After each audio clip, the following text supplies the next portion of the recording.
The gang leader enjoyed a lavish life in prison. He stayed in a luxury single room filled with books on business management and world history. Every morning at 6, guards promptly opened the prison doors for him to jog in the yard. Even the warden followed him around, constantly flattering him for helping him advance his career. The leader merely sneered and took a phone from an underling. His son had just thanked him for a luxurious motorcycle he received, but during his first ride, he was knocked down by someone named Song Hao-yeong. That day, Song Hao-yeong had just honored his deceased mother and was driving back home. He suffered an asthma attack on the road, which distracted him, causing him to hit the motorcycle.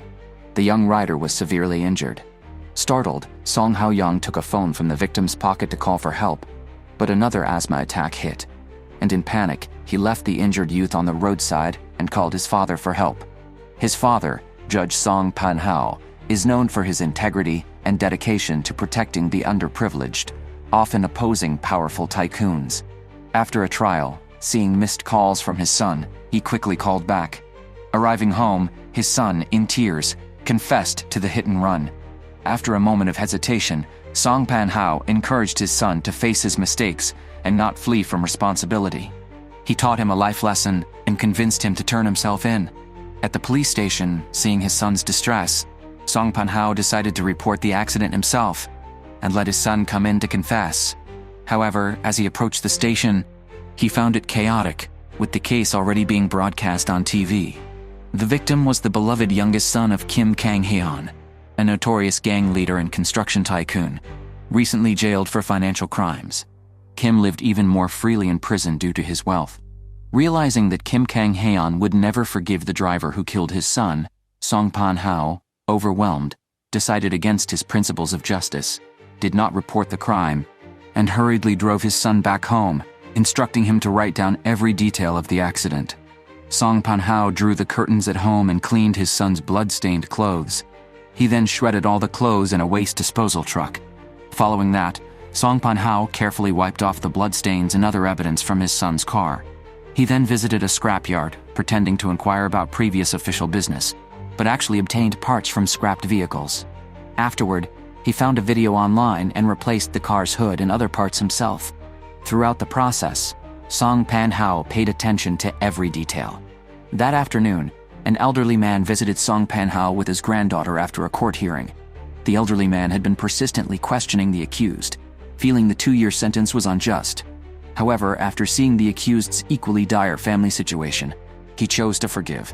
Believing that 2 years were enough to heal his own wounds and instill remorse in the accused, the elderly man reminded himself to learn forgiveness, inspired by Song Pan-hao's past beliefs.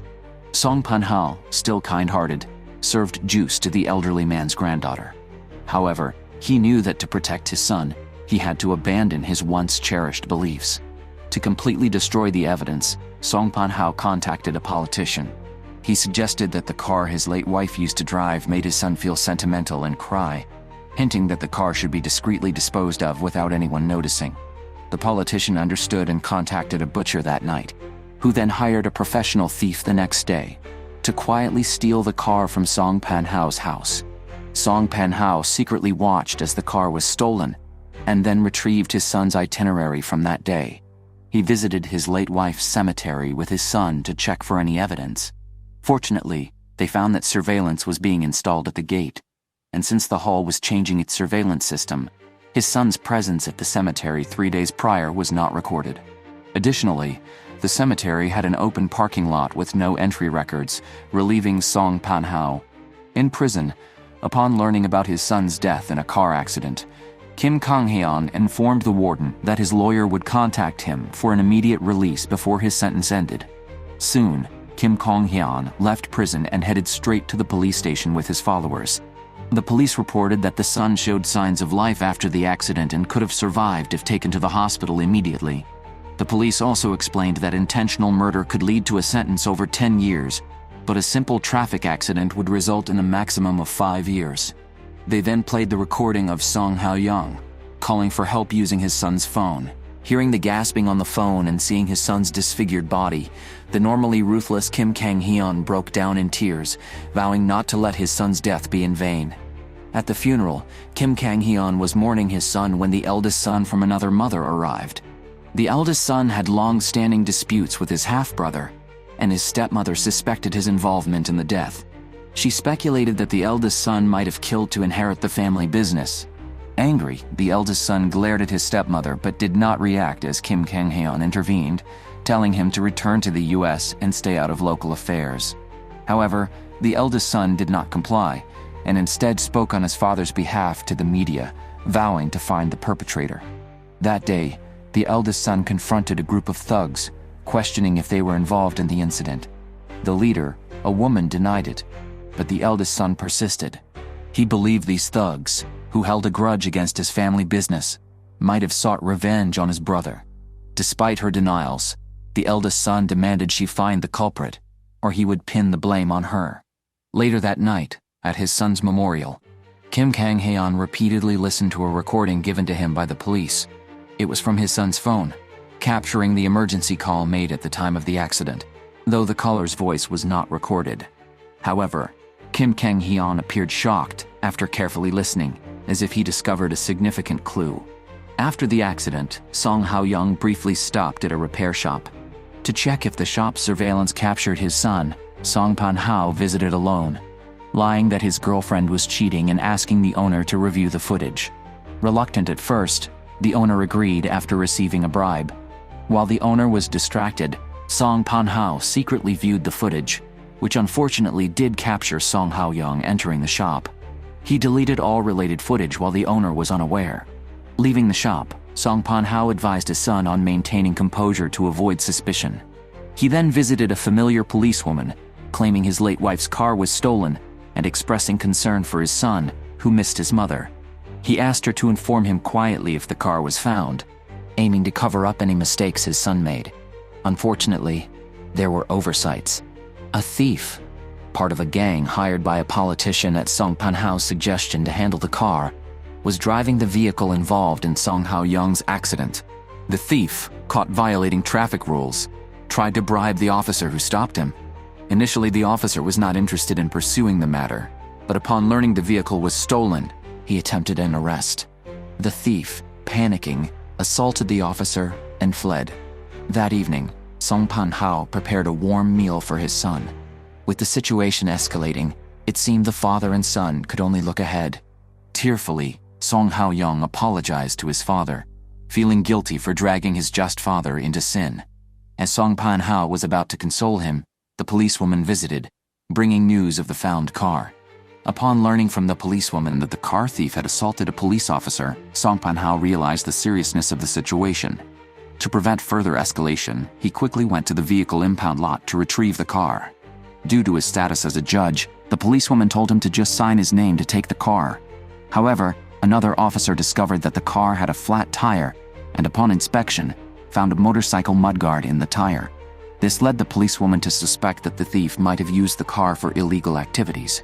Consequently, Song Pan-hao was detained for questioning. During the interrogation, he lied, stating his son had last driven the car a day earlier than he actually had.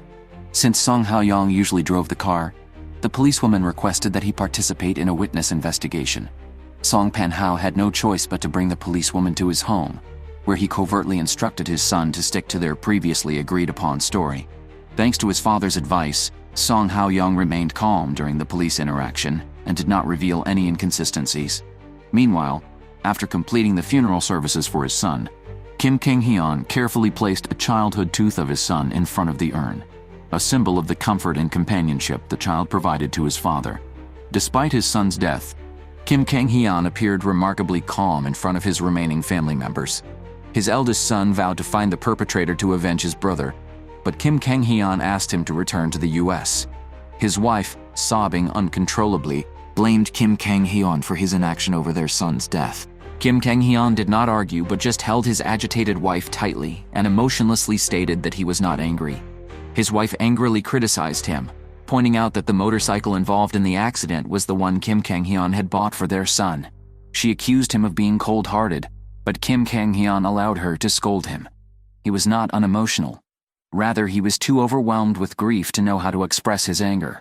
His unexpressed anger was deeply buried, not indicating that Kim Kang-heon truly lacked emotions. The next day, Kim Kang-heon had his driver play the emergency call recording from the time of his son's accident. The recording intermittently transmitted the sound of gasping breaths. Concerned that listening to this would be painful for Kim Kang-heon, the driver hesitated, but Kim Kang-heon firmly stated that the breaths were not his son's, but those of an asthma patient. While grieving, Kim Kang-heon had already begun searching for the perpetrator. Soon, an officer informed Kim Kang-heon about the stolen vehicle. The motorcycle mudguard stuck in the car tire matched the model Kim Kang-heon had given to his son. Further inspection revealed that the car's front hood had been replaced, and the scattered front hood found at the accident scene matched the production year of the current car. Additionally, the thief was a member of a gang, which was a rival to Kim Kang-heon's gang. The officer deduced that the thief was the prime suspect, driven by gang rivalry. Eager to prove himself, the officer volunteered to catch the thief. However, Kim Kang-heon instructed the officer to keep the findings secret and hand over all information about the thief to him.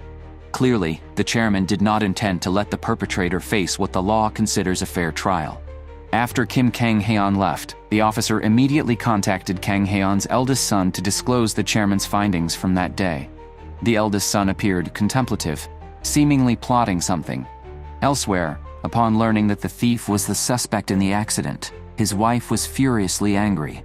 In her view, people's values varied, and she couldn't accept that someone as lowly as a thief caused her beloved son's tragic death. While she grieved, Kim Kang-heon approached a female gang leader, previously threatened by his eldest son, to inquire about the thief's affiliation with her gang. The woman did not directly answer, but admitted she had never contacted the thief, nor ordered him to target Kim Kang-heon's son. Kim Kang-heon believed the woman wouldn't dare cross him, but warned that he would not forgive any deception or lies, promising to help if she cooperated. After agreeing, she left. On the way back, her subordinate mentioned that a Mr. Jeng, a council member, had called recently, asking them to handle a crash vehicle on the day of the accident. The woman screamed, demanding the exact date of the call. Learning that the gang suspected the crash vehicle was linked to Kim Kang-heon's son's accident, the council member scolded them, but internally doubted his safety. Just then, Song Pan-hao visited, forcing the council member to confront the change in circumstances. Song Pan-hao had to lie again, admitting the car involved was indeed responsible for Kim Kang-heon's younger son's accident, but falsely claimed he was the driver who fled. The council member agreed to help Song Pan-hao by sending the thief abroad, ensuring he could never return to Korea. This would convince Kim Kang-heon that the thief fled fearing imprisonment, and Song Pan-hao would be rid of the trouble. Back at the office, Song Pan-hao searched for the thief's name, recalling he had heard it in a previous case. Indeed, the thief was the husband of a victim in a case Song Pan-hao handled, whose wife's death left behind a young daughter and elderly mother now depending on each other. Recently, they visited Song Pan-hao, grateful for his judicious decision. One evening, as the old woman and granddaughter enjoyed a heartwarming walk outside, observed secretly by Song Pan-hao in his car, he remembered the grandmother's simplicity and the girl's innocence, holding back his tears. Suddenly, an explosion from the house injured the grandmother. Song Pan-hao rushed to help, trying to extinguish the flames on her with his coat, but she was suffocated. As he attempted to rescue the girl inside, another explosion occurred, forcing him to take cover helplessly, watching the devastating blaze.